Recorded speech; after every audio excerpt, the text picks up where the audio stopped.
It was a miserable day for the Bengals on many accounts. They lost to the Bills 16-12 and dropped to 3-6-1 on the season. In the game, Cincy fears they lost A.J. Green for the season with a hamstring injury, and they lost running back Giovanni Bernard for the season after tearing his ACL. Marvin Lewis is in his 14th season with the team and has yet to win a game in the playoffs. Stephen A., should the Bengals fire him right now? Yes. This is not something that I've hesitated about. Other people have been reluctant to say this. I have no problem with this. I am somebody that unapologetically roots for African-American coaches because I don't see an abundance of them getting a lot of the opportunities on the collegiate level more so than the NFL level. I've been unapologetic about this, but I am also fair. And I take this situation very, very seriously. There's a whole bunch of coaches on the come up. How in God's name could I talk about Jason Garrett years ago, not this year, of course, but Jason Garrett years ago, and a plethora of other coaches, and I never point about Marvin Lewis? 14 years, and you can't win a damn playoff game? Are you kidding me? 14 years? How in God's name do you still have the head coaching job? It is nice to hear that the city of Cincinnati suddenly mentioning my name more, because I've been on the bandwagon talking about how Marvin Lewis needed to be going years ago. It is an absolute disgrace that this man is the head coach in Cincinnati. I'm not saying he doesn't know football. I'm not saying he can't coach. I'm not saying any of that. I'm saying your record has to count for something.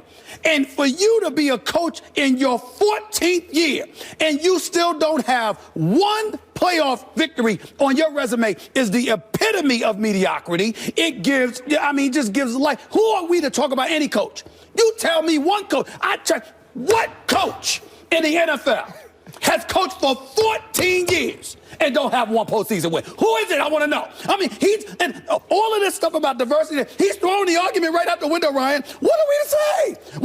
As a black man, what am I to say about diversity if this man could coach 14 years and still don't have a damn player? Not one. Okay, well, I can tell you as a green man or a purple man, it doesn't matter. Right. Marvin Lewis, kind of a poor man's Marty Schottenheimer. Marty Schottenheimer got unlucky in the playoffs a lot of times. But he did win some. Yes, he did. Marvin Lewis, I don't think is Marty Schottenheimer, but there's a version of that going on here. He's a solid coach. I don't find him inspirational, but he's a solid coach who's coached up a good, solid team in recent years. But without the playoff wins, as you mentioned, last year I felt like it was a turning point. Andy Dalton started looking good, giving you evidence. Maybe he turned the corner in the playoffs. Primetime games, he was good. Fourth quarters, his production would tick up. Let's see what happens in these playoffs. Then he gets hurt. And you go, man, I feel bad for Andy Dalton and Marvin Lewis because this might have been the year they could do something. It didn't happen. Let's see what happens next year. Can they push that in the right direction, get over the... And they regressed. They've lost their offensive coordinator. Right, which is a thing, but still, Marvin Lewis has had enough time. I do finally agree with Stephen A. Smith. After this season, I would change coaches, but why do it now? You have no chance. You have no chance. Like AJ Green's out for the season. I'm coming back. I'm coming back. I'm coming back, y'all. Go ahead. What are you mad at him for? Go ahead. I agree with you. I agree with both of you guys. He's had his time.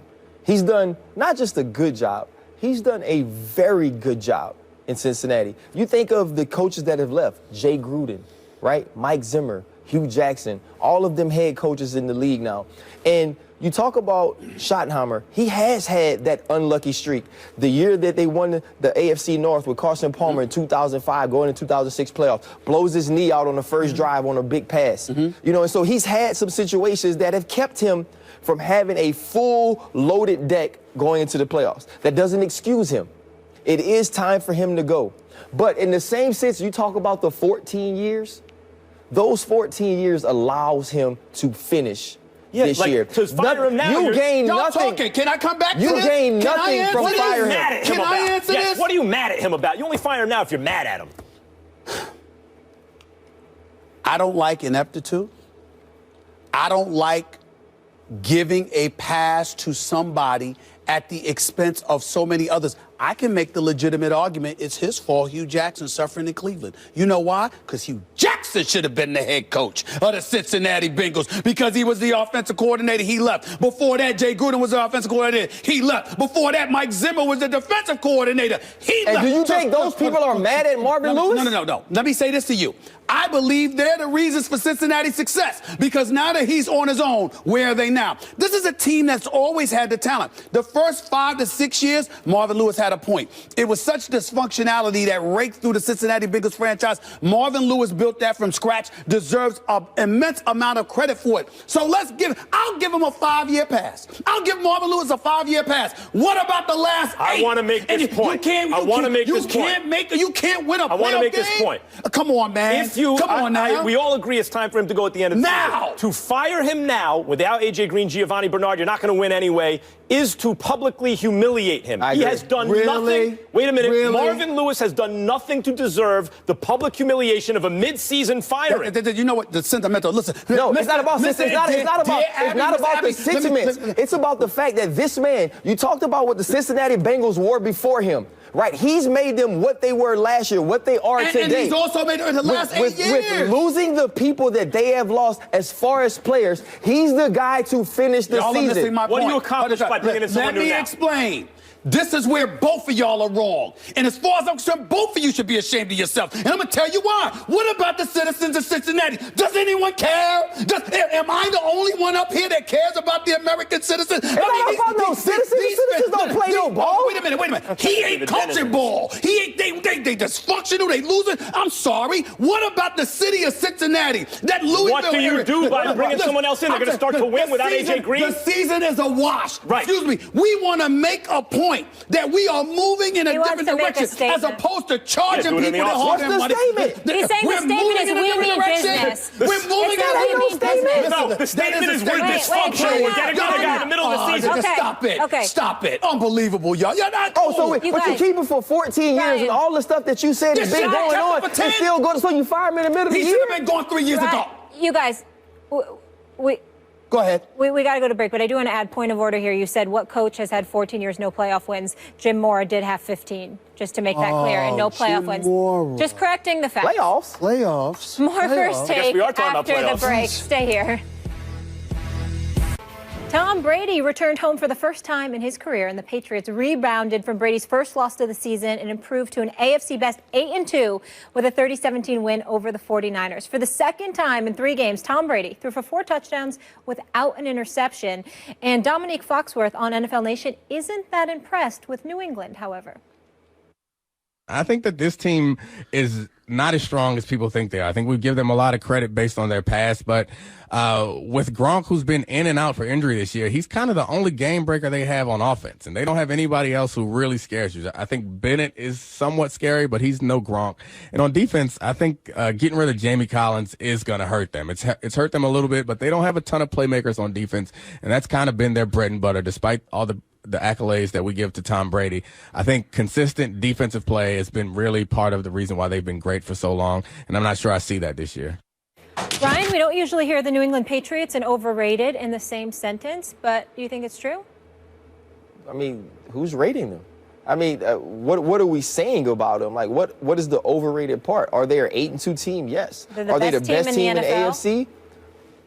They're in the conversation of the best team in the NFL. If you look at what this team was able to do without Tom Brady, the ways they found to win games without having their star quarterback, the way this offense is able to morph, plug pieces in. Deion Lewis comes off of injury. They plug him right back into the game, and he's able to make plays. Finding a running game with a Garrett Blount, going for over 100 yards yesterday, and figuring out ways to win. It was an ugly game in the first quarter yesterday, 13-10, and clearly San Francisco is not a good football team, but after a tough loss to Seattle on Monday, going across country, finding ways to win that game, New England Patriots are a team that is in the top 3 of my picks to win the Super Bowl. I think you have the Seahawks and Dallas from the NFC, and they'll be playing the New England Patriots to see who hoists the Lombardi Trophy at the end of the season.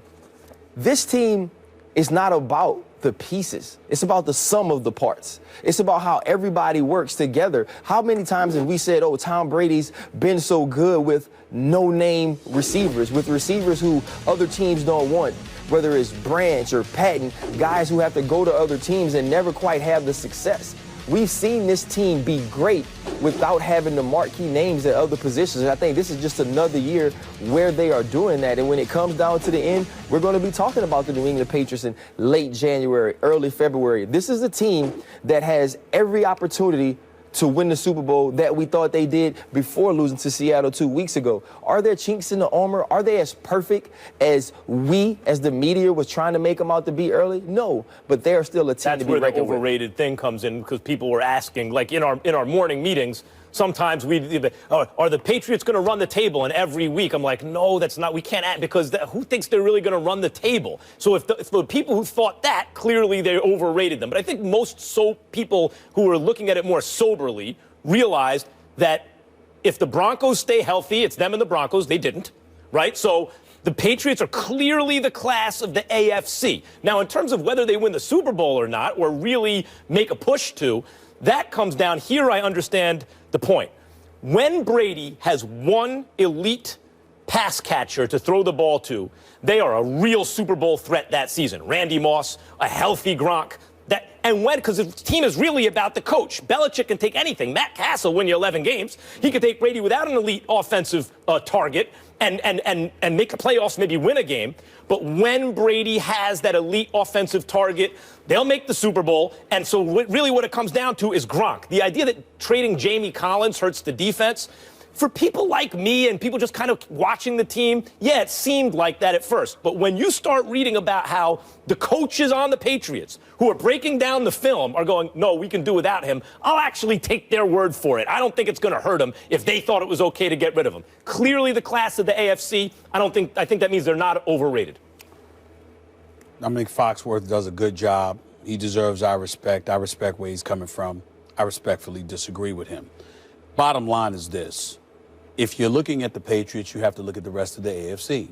Nobody in the AFC East gives me reason to pause. Yep. Nobody in the AFC North gives me reason to pause the way we've seen Baltimore and Pittsburgh struggle. And don't get me started with the Cincinnati Bengals. I'll get to Marvin. We're going to get there shortly. In just a second. Okay. The AFC South, please. Andrew Luck, MVP. We can stop that nonsense. And then, of course, we have the AFC West, and Kansas City just lost to Tampa. Denver, Trevor Siemian, he's good, but let's pump the brakes on all that. And not only that, they exposed themselves being vulnerable against the run defensively, as well as defending tight ends. The elite part of them is in their secondary with wideouts. Against everybody else, it's a different ball game. And so when we look at it from that perspective and we think about how horrific Oakland's defense could potentially be, we see the AFC for what it is. By virtue of that alone, they're not overrated. But then we go to the Patriots. Yeah, the Patriots bend a lot in terms of being 17th against the run, 15th against the pass, stuff like this.